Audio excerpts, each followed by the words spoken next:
you it's the ultimate revenge. You probably think our...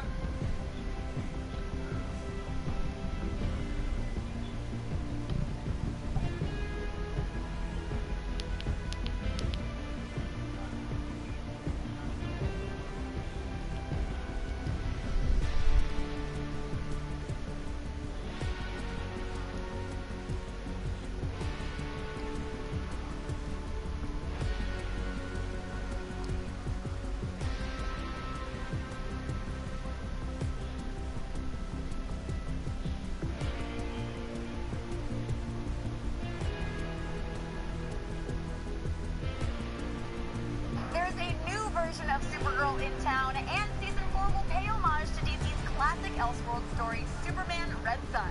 We checked in with the stars and producers to find out what's coming up for National City and the Girl of Steel.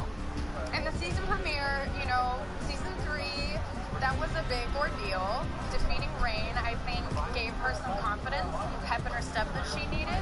So Supergirl's kind of all over the place. But obviously, it doesn't really last very long because really predict what happens in National City. Well, I don't know much yet from what I've seen of the script, but it's, I know, based...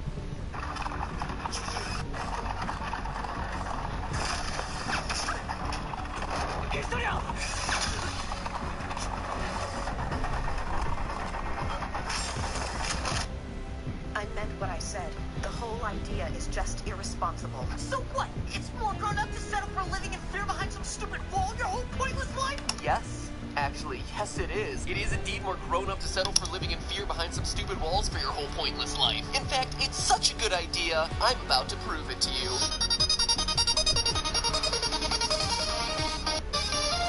That's gotta be on the list of top 10 worst ways to go. But it's horrific, eaten alive deaths like that got me to include Attack on Titan as a part of my October Weenie Theory lineup. Weenie theories about Halloween things. Scary stuff. And don't have a crouton, all you salad finger fans. Part 2 is happening, it just needed a little bit more time to get dressed. Attack on Titan. It's all about a society that builds a huge wall of division. Maybe this whole show depicts America's people build. It's YouTube comedy gold right there, ladies and gentlemen. Now, for those of you who are unfamiliar with Attack on Titan, it's all about a society that builds a huge wall around itself to keep out the unwanted. I will build the greatest wall that you've ever seen. Huh, looks like Trump's got some competition. Maybe this whole show depicts America's future. Hashtag theory for another day. Anyway, instead of building walls to keep out illegal immigrants, Titan's walls are meant to keep out man-eating giants. You see, about 100 years ago, under mysterious circumstances, giants called Titans suddenly appeared and started eating every single puny human in their sights, like me devouring a handful of crispy M&Ms. So crunchy. The remnants of humanity fled, retreating into a fortress protected by 3 huge walls.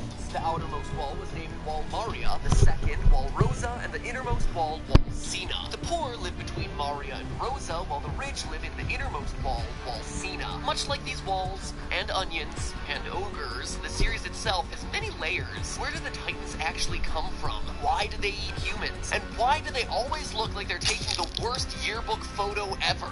Now, I already know that a lot of these mysteries have been answered in the manga, but in the anime, none have yet to be revealed. And by the creator's own admission, much of the upcoming Season 2 will be a complete departure from the source material. So for this episode, I'll be focusing exclusively on the anime to answer the single greatest Attack on Titan mystery of them all. With man-eating giants roaming the outside world, what's the best way to survive? Do you go outside the walls facing certain death and try to reclaim Earth for humanity? Or do you just hunker down inside the walls, safe but trapped like animals, like the show says? Home was a pen. Humanity. Cattle. Honestly, it's a dilemma that's on every character's mind in the series. As early as the first episode, we see the show's hero Kirito, sorry, I mean Eren. American voice actors get me all confused. Fight with his mother over... As early as the first episode, we see the show's hero Kirito... Sorry, I mean Eren. American voice actors get me all confused. Fight with his mother over which option is the right choice. So what? It's more grown up to settle for living in fear behind some stupid wall your whole pointless life? Then a couple minutes later, his mother gets eaten like popcorn shrimp, putting that argument to bed pretty quickly. But it begs the question, which option is best? Are Eren and the rest of the show's heroes fools to risk their lives outside of the walls when they could just lay back inside the walls and chill? Hashtag wall and chill? Now, I already know what you're thinking. Why is he using the American voice dubbing? It sucks. What are you saying? After everything we saw that day, after what happened to my mom? And I'm so triggered about that kitty toad joke. SAO is like the cancer of anime, and American voice dubbing still sucks. Okay, let's all calm down there. Come on, you're being very Not Skelter Heaven. Alright, not Skelter Heaven.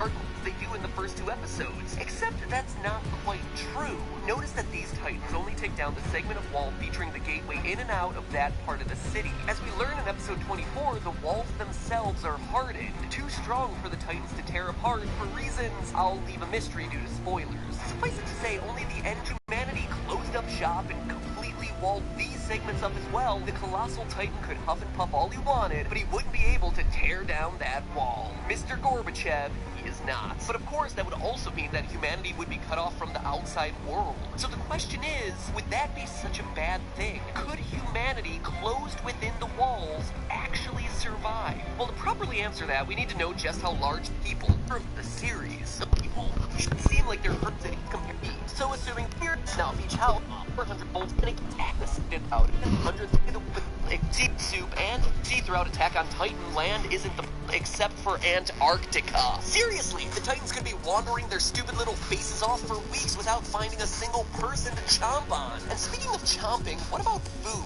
As we see throughout Attack on Titan, land isn't the problem, it's food that's constantly running short. The most basic meal military volunteers eat consists of a piece of bread, a sliver of meat, a bowl of bean soup, and, of course, potatoes. Warm, delicious potatoes that need shelter in your stomach. And what is that you're clutching in your right hand? A steamed potato! It sat there in the mess hall begging to be eaten, so I gave it shelter in my stomach, sir. Sasha, saving the world's U-list tubers one potato at a time. In fact, to promote the opening of an Attack on Titan amusement park ride, producers sent press this exact meal. And of course, growing food takes extra one potato at a time. In fact, to promote the opening of an Attack on Titan amusement park ride, producers sent press this exact meal. And of course, growing food takes extra land. So, for the food and agriculture, one potato at a time. In fact, to promote the opening of an Attack on Titan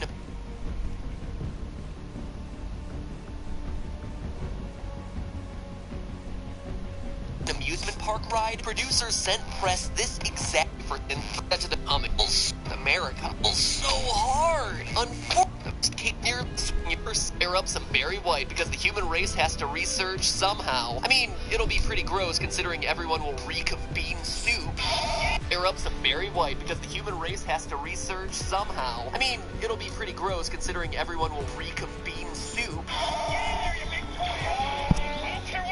According to Sector People, one that's series about future humans living in walled-off cities trying to fight against giant humanoid monsters. And that is what I love about anime. Sure, some of the subject are just most storytelling medium, and that's why I encourage our just most diverse collection of anime out there, including, of course, the episode of the day, Attack on Titan. Just in time for that long-awaited Season 2 to come out, by the way. Speaking of follow-ups, remember my Full Metal Alchemist episode a few months ago? Well, Crunchyroll just got its sister series, it's like sister location, Full Metal Alchemist Brotherhood, so we can see if the guy's math is better the second time around. And personally, out of their new fall lineup, I'm most excited about Cowboy Bebop. I caught a few episodes of it back in the Toonami days and thought it was a super interesting series. It's this beautiful noir detective piece, but I was never able to catch up on the whole series. But now finally I can. And guess what? You can too, because of this exclusive offer where you can try out their premium service, Crunchyroll Premium, for 30 days absolutely free by using the... If you asked me before I met the missionaries, before I joined the church, if an atheist like me could believe in God or believe in the gospel, I would have said no. MatPat, 70 kilograms. MatPat, 70 kilograms. MatPat, 70 kilograms. Laptop, 2 kilograms. Diet Coke, 5 cans. And trace amounts of 12 other elements. What's that? An episode of Film Theory.